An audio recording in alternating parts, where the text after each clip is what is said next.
Does smoking weed make you forgetful? Very simple question, simple answer. Yes, absolutely yes. This is not propaganda or some stereotype. The science shows that your ability to form both short-term and long-term memories is dramatically impaired.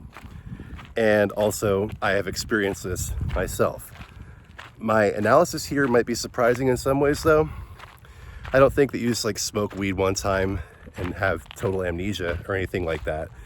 But again, I am a cannabis expert, both in terms of my long-term use over more than a decade and also my line of work, where I've been writing cannabis-related content on the internet for, again, more than a decade.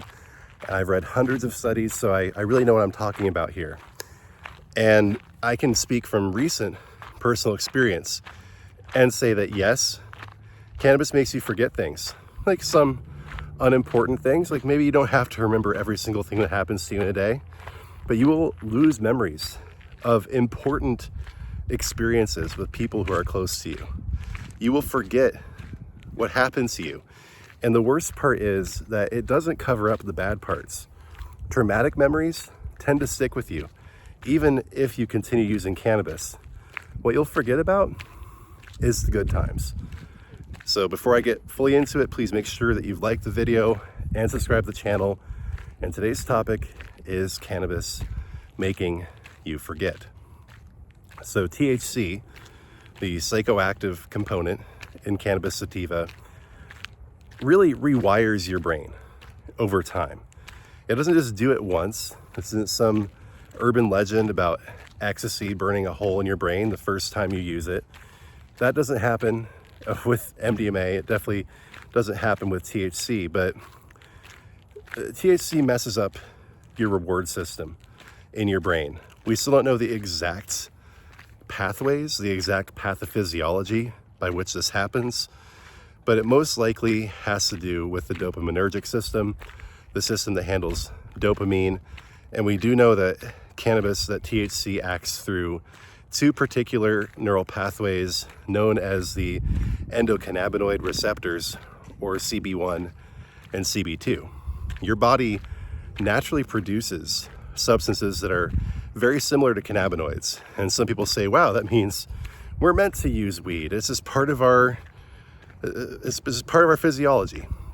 I disagree. I think that there is a connection between what are called phytocannabinoids, or cannabinoids from plants, and endocannabinoids, but I don't think that that necessarily means that God or nature decided for us that we should use the intoxicating cannabinoid THC like on a daily basis or in heavy amounts.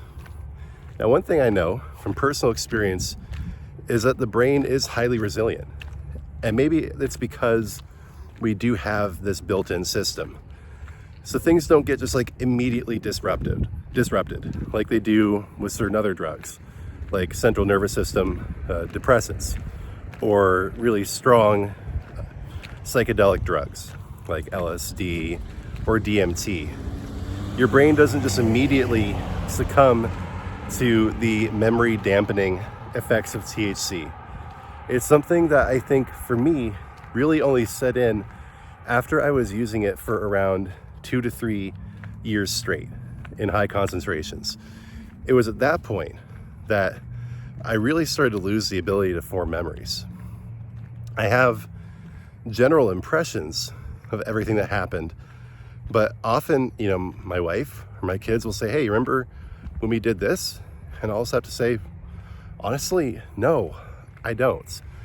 And then the worst part is that even when I try to dig for the memory, it often doesn't resurface, or it takes like weeks to resurface. And then suddenly I'll remember, oh yeah, we did that. Like for instance, this may seem like a small thing, but I was convinced recently that my son and I, who just turned 7, had never watched any Star Wars movies together.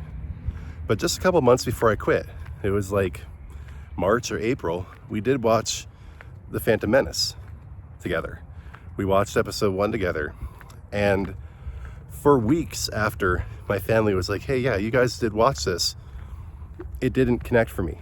Now I remember doing that, but it took me a long time to remember. And it's not like cannabis just gives you amnesia. It doesn't just make you forget who you are, or it just completely erases the memory. There's just something about being able to access those memories that dissipates over time. So memory isn't just like being able to remember what happened to you. Memory shapes your identity. The experiences that you have determine the person that you are. So you can end up having dissociative disorders if cannabis messes up your memory too badly. This can contribute to cannabis-induced psychosis, which I have done a video on, cannabis delirium, all these other psychological conditions that occur with cannabis use can be exacerbated and are tied to this loss of memory. So in stoner culture, it can be kind of cute. Like, hey man, remember what we did yesterday? No idea. I remember when I was younger, this like lacking memories of what happened when you were high was kind of a badge of honor that you got like really high. Like, man, I don't even remember what we did last night. But I think a lot of times people were just faking that. I don't think that's what it's like. I don't think it's like when you get blackout drunk and you literally don't remember what happened. I think it's just this kind of, from personal experience and the research that I've checked out, my understanding is it's more of this kind of a gradual blurring of memory that then makes you forget what you did, the people you were with.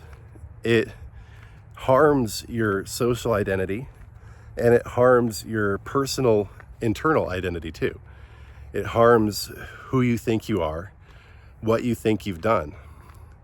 So the loss of memory with cannabis, like, first of all, you know, there are neurodegenerative conditions that set in with old age. We don't want that to set in any earlier than it has to.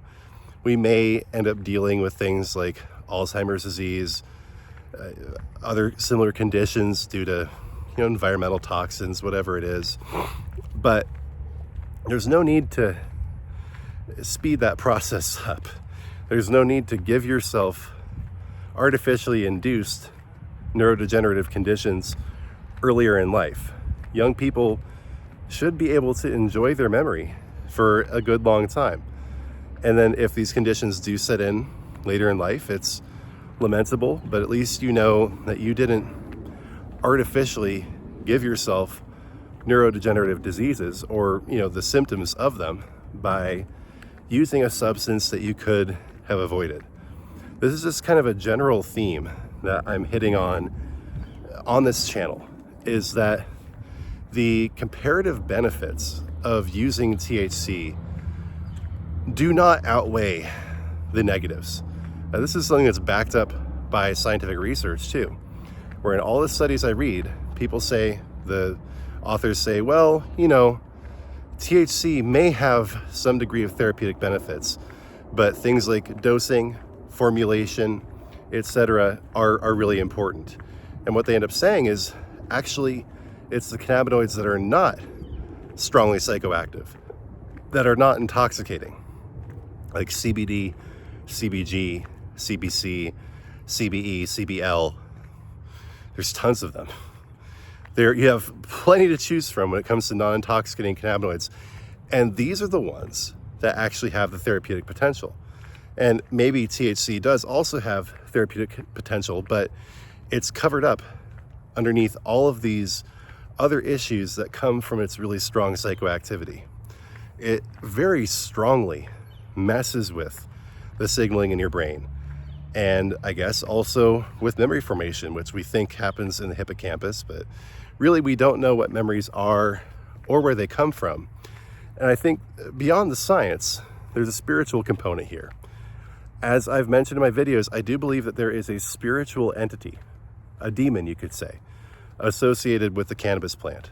And I think what this demon does, I mean, we can also combine this with the scientific model, but looking back at shamanistic cultures, more spiritual cultures, tribal cultures throughout history, you can also say, well, there's some kind of entity, associated with or within cannabis that feeds off of our souls.